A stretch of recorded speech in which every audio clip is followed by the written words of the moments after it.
Hey guys, so I'm gonna tell you guys what happened to me a couple days ago, um, and I'm actually glad it happened a couple days ago instead of the last couple days because of the whole situation with the snowstorm out here. So basically, I was at the Home Depot getting some stuff. Parked my car, was there for about an hour, and then I came back out ready to go back and try to start my car, and guess what, guys? It cranked up okay. Everything worked. It cranked up okay, but it wouldn't turn over. And I must have tried it about 5 times, cranking it up, before I just settled on, you know, on there being something wrong with the car. Kind of knew there was something wrong with the car, considering it was cranking and wouldn't turn over. But had to try it a couple of times, more than a couple of times, just to.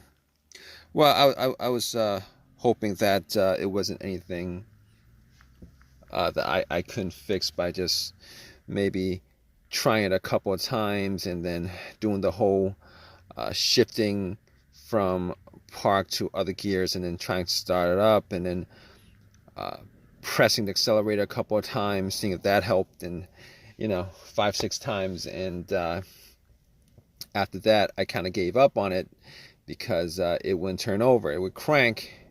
It would. You guys know what that is. It makes that noise when it cranks up just fine. It just wouldn't turn over, and those cranks were very, very strong cranks. They were very strong cranks. It wasn't any kind of slow crank, any kind of, and that was a bit worrisome to me because if it was like a slow crank or a weak crank, I might have assumed that it was probably the battery or something like that. But considering it was a strong crank every single time I try to crank it, you know. So basically, I was still hoping that it was something simple like the battery. So what I did was I turned on my headlights and went out to check to see whether the headlights were bright or not.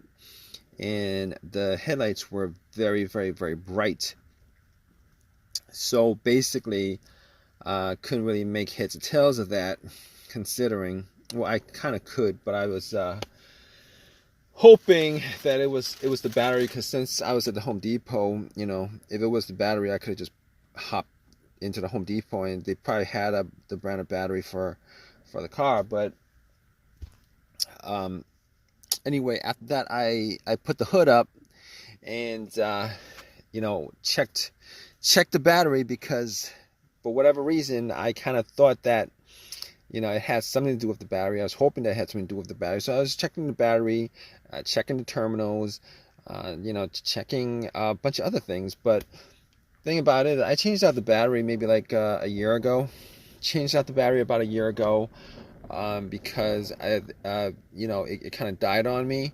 Like I couldn't get it started before, and wasn't really the same situation because it wasn't cranking when the battery situation happened. But this situation right here, it's cranking pretty good.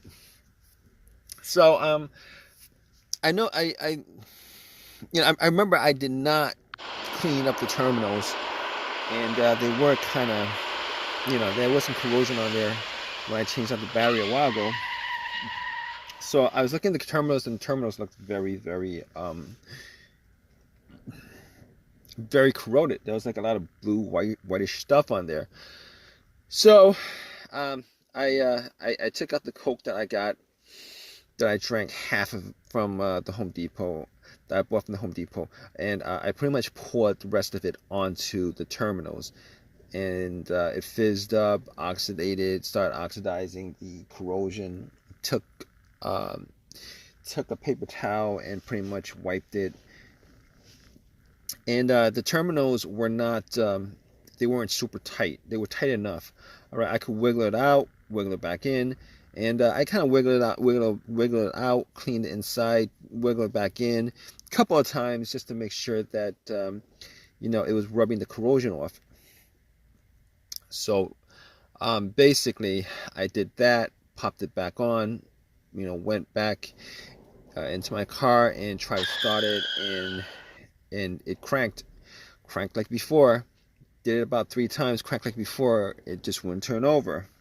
So at that point, I was like, okay, it might be a bigger situation at that point, and went back out, checked out the negative cable, which is the major ground wire for the whole electrical system of the car. If you guys don't know what the ground wire is, it pretty much completes the circuit. So the ground wire, the major ground wire, if you're in a situation like this and when you're looking for issues with the ground wire, you could just pretty much just trace the negative line, the negative terminal, and normally the negative terminal is bolted onto the frame. So I traced the negative line, and it was fine. There was a little bit of rust on it, but nothing out of the ordinary. It was tight. It wasn't brittle. It didn't break off. It wasn't it was good. All right, the cable was good. There was no portion of it that was broken off. It was good. So at that point, I was able to pretty much troubleshoot as far as eliminating the battery being the cause, eliminating the terminals being the cause, eliminating the negative line being the cause, which is the ground wire, eliminating also the alternator. Now, normally in this situation, it wouldn't be the alternator to begin with, but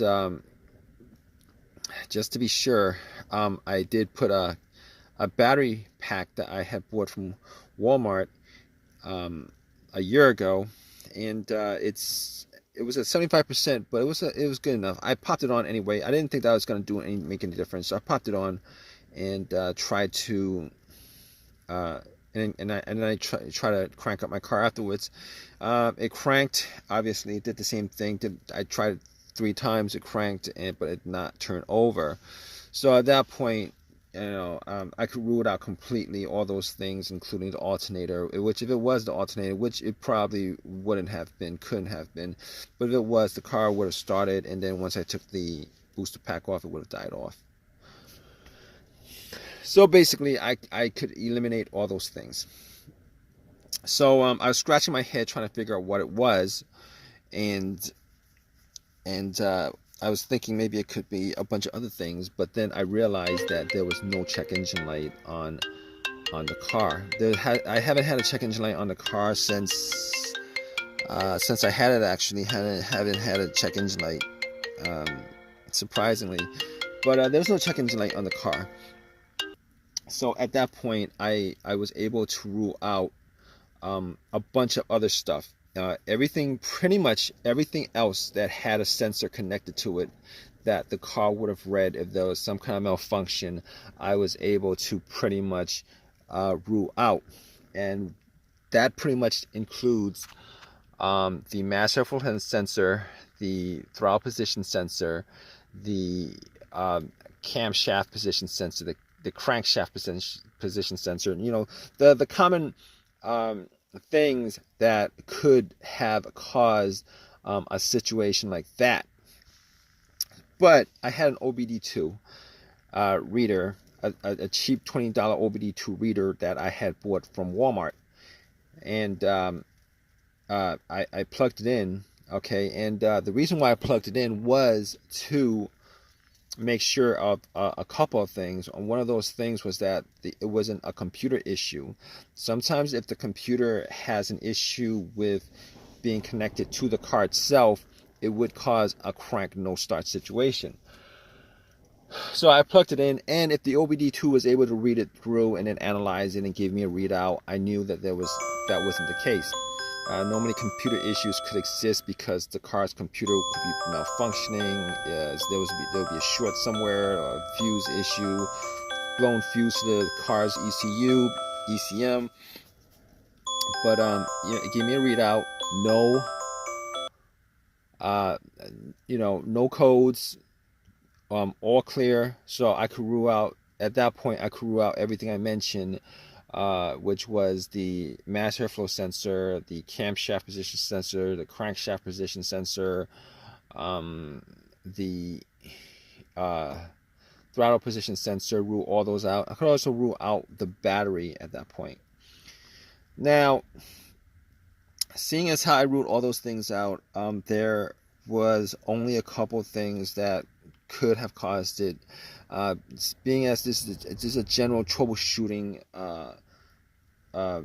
assessment that I did, I was like, okay, so it could be the ignition cylinder, fob key could sometimes do that, security,